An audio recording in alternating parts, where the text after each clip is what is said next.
সংসারে বড় বড় ব্যাপারগুলি যখন প্রবলভাবে গজাইয়া উঠিতে থাকে, তখন ছোট ছোট ব্যাপারগুলিও ক্ষুধিত ক্ষুদ্র শিকড়জাল লইয়া জগতের উপর আপন দাপি বিস্তার করিতে ছাড়ে না।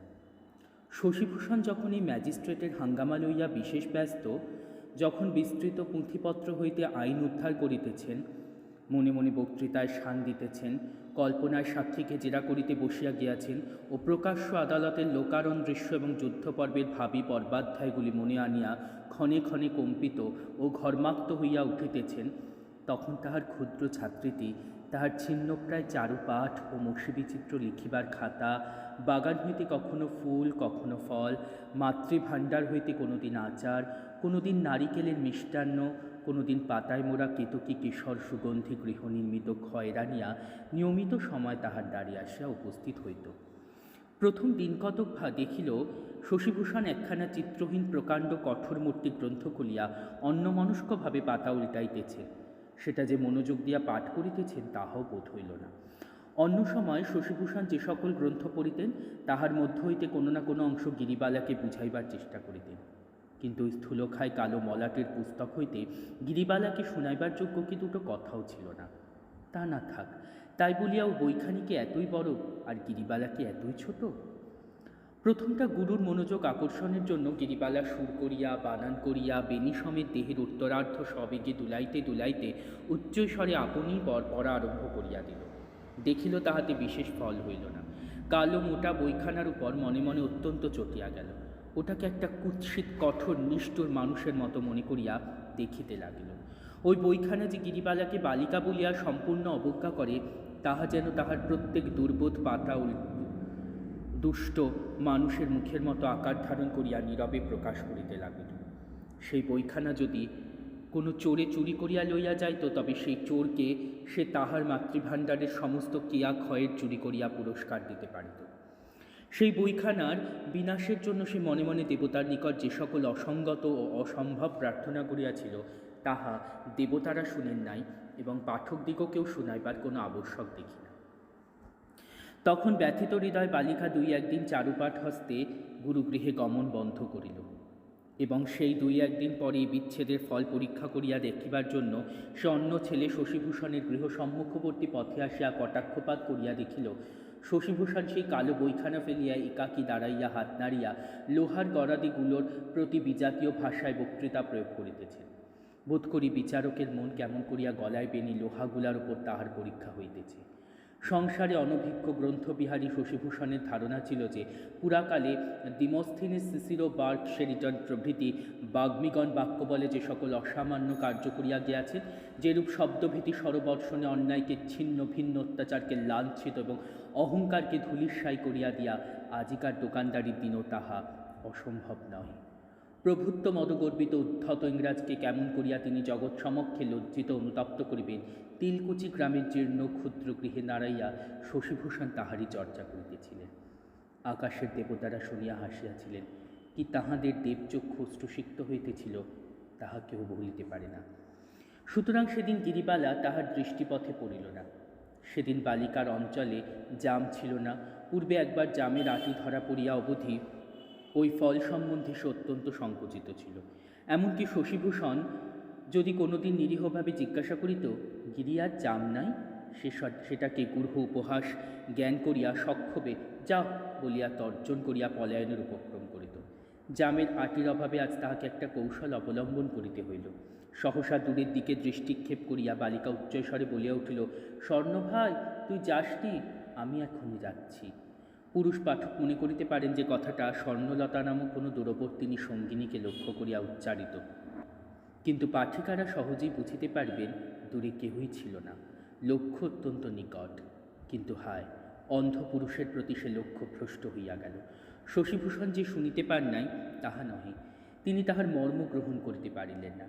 তিনি মনে করিলেন বালিকা সত্যই ক্রীড়ার জন্য উৎসুক, এবং সেদিন তাহাকে খেলা হইতে অধ্যয়নে আকর্ষণ করিয়া আনিতে তাহার অধ্যাবসায় ছিল না, কারণ তিনিও সেদিন কোনো কোনো হৃদয়ের দিকে লক্ষ্য আনিতে তাহার লক্ষ্য ঠিক করিয়া তীক্ষ্ণ সন্ধান করিতেছিলেন।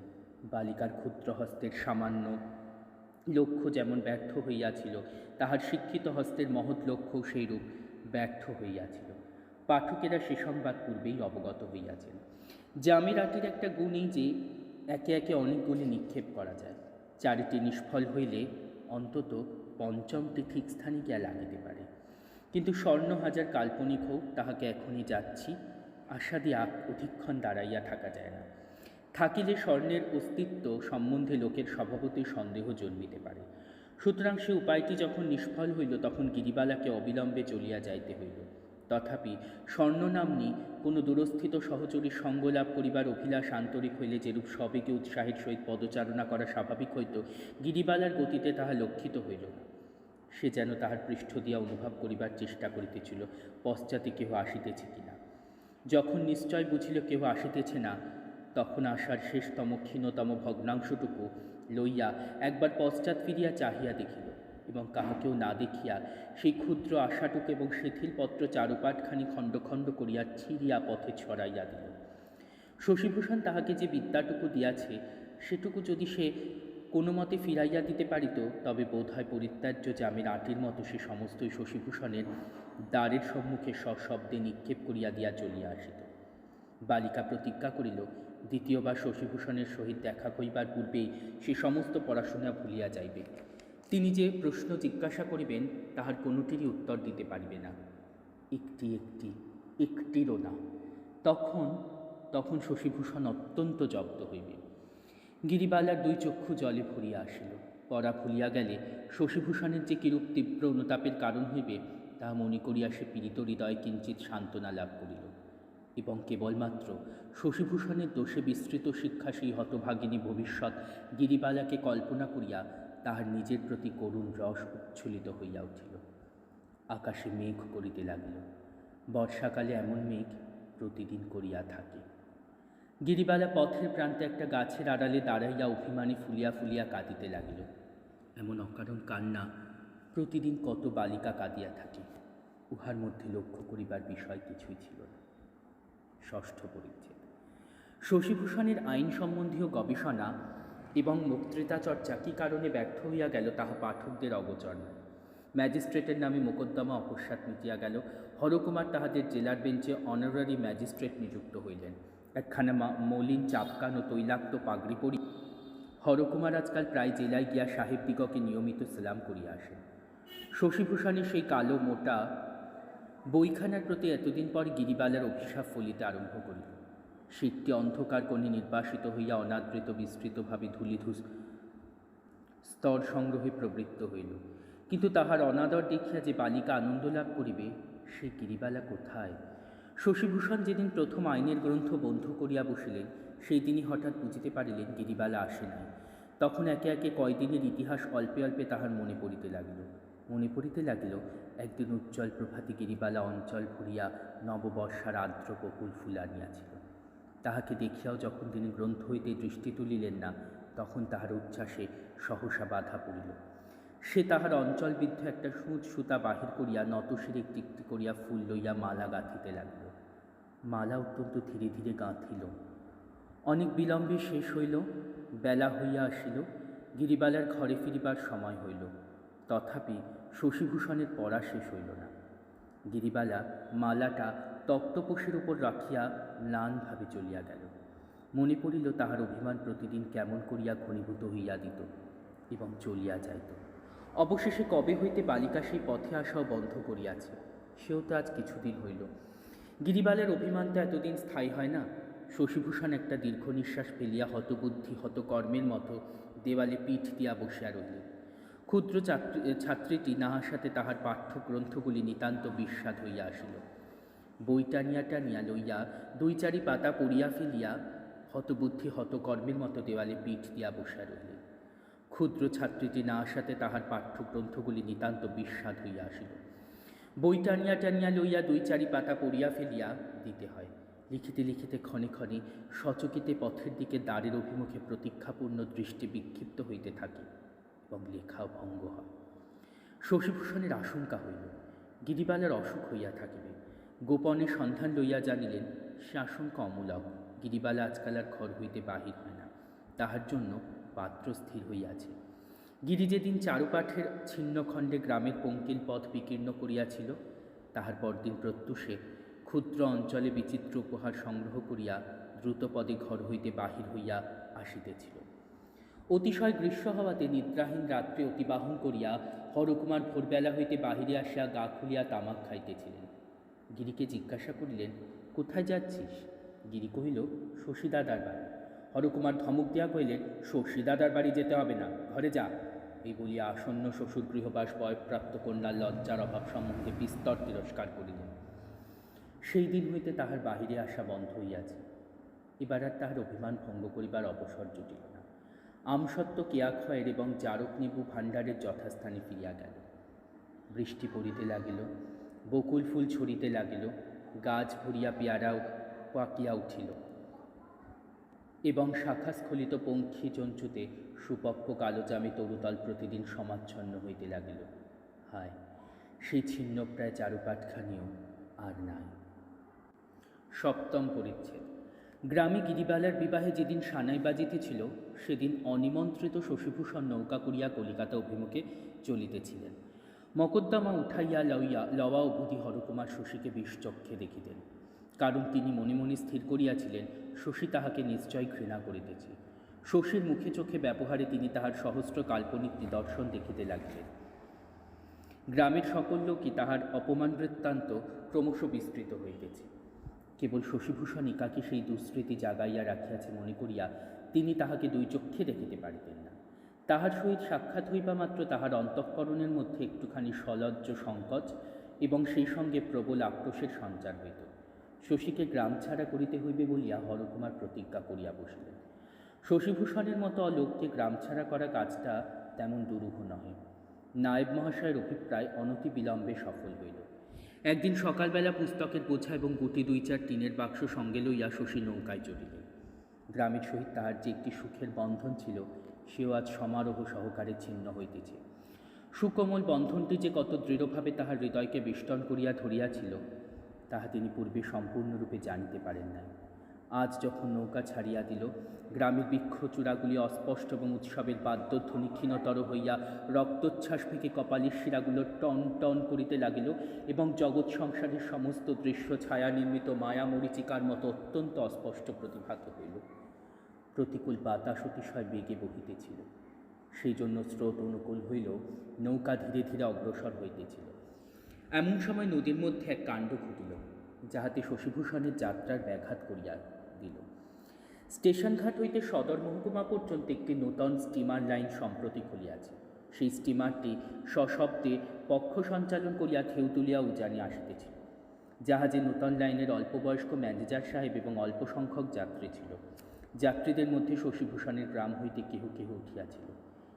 একটি মহাজনের নৌকা কিছু দূর হইতে স্টিমারের সহিত পাল্লা দিয়া আসিতে চেষ্টা করিতেছিল, আবার মাঝে মাঝে ধরি ধরি করিতেছিল, আবার মাঝে মাঝে পস্তাতে পড়িতেছিল। মাঝের ক্রমশ রোখ চাপিয়া গেল। সে প্রথম পালের ওপর দ্বিতীয় পাল এবং দ্বিতীয় পালের ওপরে ক্ষুদ্র তৃতীয় পালটা পর্যন্ত তুলিয়া দিল। বাতাসের বেগে সুদীর্ঘ মাস্তুল সম্মুখে আনত হইয়া পড়িল এবং বিদীর্ণ তরঙ্গরাশি অট্টকলস্বরে নৌকার দুই পার্শ্বে উন্মত্তভাবে নৃত্য করিতে লাগিল। নৌকা তখন ছিন্ন বল্গা অশ্বের ন্যায় ছুটিয়া চলিল। এক স্থানে স্টিমারের পথ কিঞ্চিত বাঁকা ছিল, সেইখানে সংক্ষিপ্ততর পথ অবলম্বন করিয়া নৌকা স্টিমারকে ছাড়াইয়া গেল।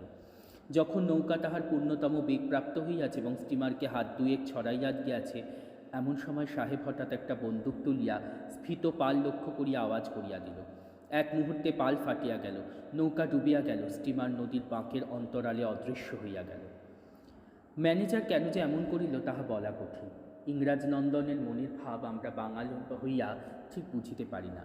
হয়তো দিশিপালের প্রতিযোগিতা সে সহ্য করিতে পারে না, হয়তো একটা স্ফীত বিস্তীর্ণ পদার্থ বন্দুকের গুলির দ্বারা চক্ষের পলকে বিদীর্ণ করিবার একটা হিংস্র প্রলোভন আছে, হয়তো ওই গর্বিত নৌকাটার বস্ত্রখণ্ডের মধ্যে গুটি কয়েক ফুটা করিয়া নিমেষের মধ্যে ইহার নৌকা লীলা সমাপ্ত করিয়া দিবার মধ্যে একটা প্রবল পৈশাচিক হাস্যরস আছে।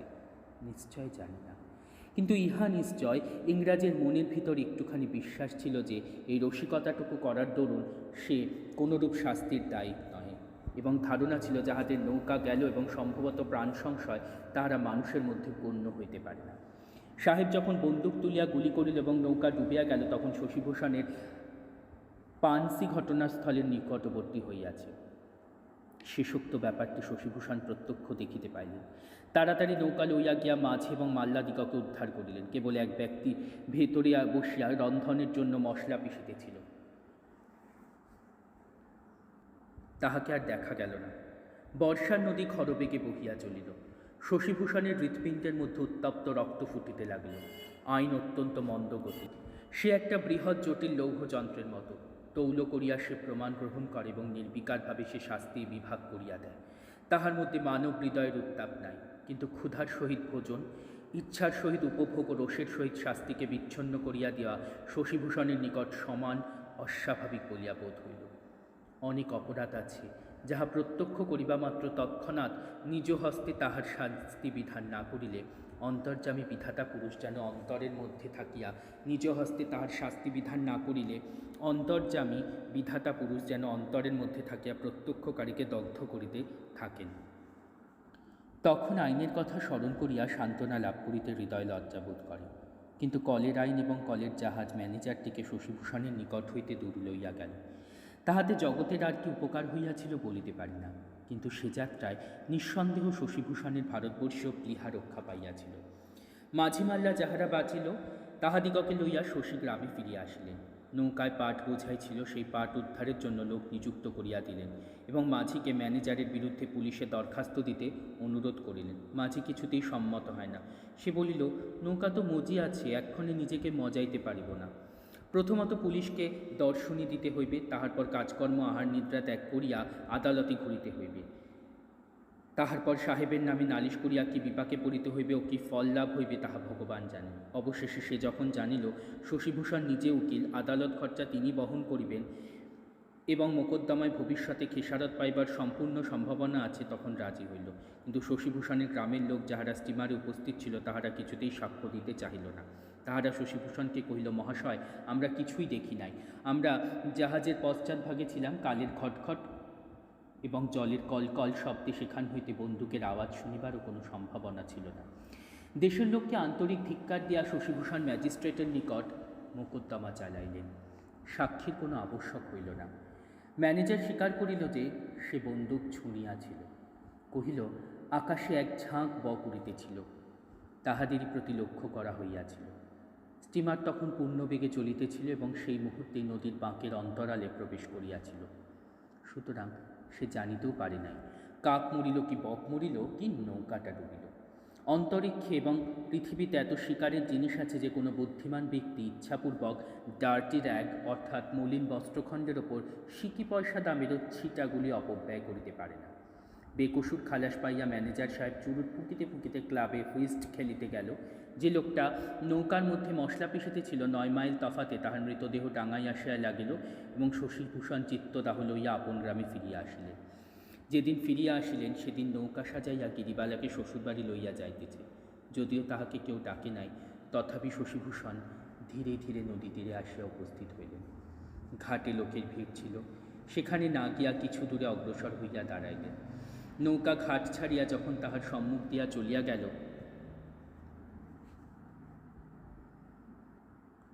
তখন চকিতের মতো একবার দেখিতে পাইলেন মাথায় ঘুমটা টানিয়া নববধূ নতশিরে বসিয়া আছে। অনেকদিন হইতে গিরিবালার আশা ছিল না যে গ্রাম ত্যাগ করিয়া যাইবার পূর্বে কোনো মতে একবার শশীভূষণের সহিত সাক্ষাৎ হইবে, কিন্তু আজ সে জানিতেও পারিল না যে তাহার গুরু অনতি ধীরে তীরে দাঁড়াইয়া আছে। একবার সে মুখ তুলিয়াও দেখিল না, কেবল নিঃশব্দ রোদনে তাহার 2 কপল বাহিয়া অশ্রুজল ছড়িয়া পড়িতে লাগিল। নৌকা ক্রমশ দূরে চলিয়া অদৃশ্য হইয়া গেল। জলের উপর প্রভাতের রৌদ্র ঝিকঝিক করিতে লাগিল। নিকটের আম্র শাখায় একটা পাপিয়া উচ্ছ্বসিত কণ্ঠে মুহুর মুহুর গান গাহিয়া মনের আবেগ কিছুতেই নিঃশেষ করিতে পারিল না। খিয়া নৌকা লোক বোঝাই লইয়া পারাপার হইতে লাগিল।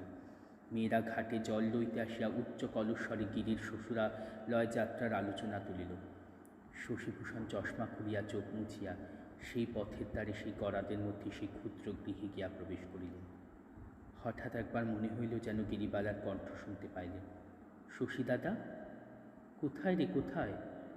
কোথাও না, সে গৃহে না, সে পথে না,